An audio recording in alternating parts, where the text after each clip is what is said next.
recently made, just yesterday, where he's effectively thrown our law enforcement and our intelligence agency chiefs under the bus by saying that he's acting on their advice not to hold a federal royal commission, is, in my view, absolute bunkum.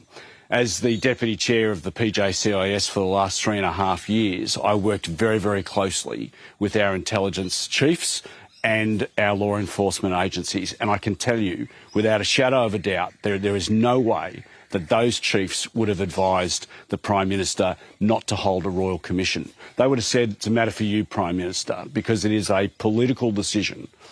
So the Prime Minister needs to come clean and advise who, in fact, has given him this advice, because I can tell you now it wouldn't have come from them. Who do you think is advising him? The chiefs.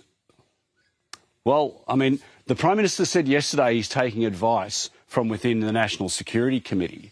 So, in effect, what he is saying is that the chiefs of our intelligence agencies and our law enforcement agencies have given him that advice. I utterly reject that. That could not have come. The same people that I have worked with for 3.5 years would not have given him that advice. So the Prime Minister needs to come out today and say who has given him this advice. And you know what? Even if the chiefs of our intelligence agencies and our law enforcement agencies had have said that, don't you think that the Prime Minister of Australia would have thought, worst terrorist attack on Australian soil, perhaps there's a bit of a conflict of interest here if they are giving me that advice. That's all the more reason why you should call a federal royal commission. But what is his hesitation, do you think, Mr. Wallace? I think it's to save his political skin, Alex.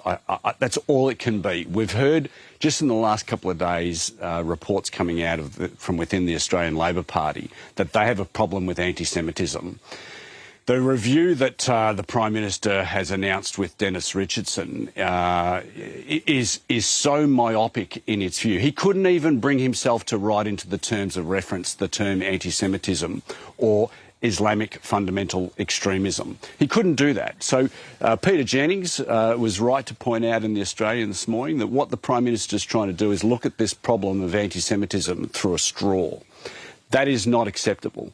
The only way to deal with this issue is through a federal royal commission that will look at all of the agencies, all of the law enforcement across this country, things like citizenship, how people get visas, how our cultural sector and our art sector have been impacted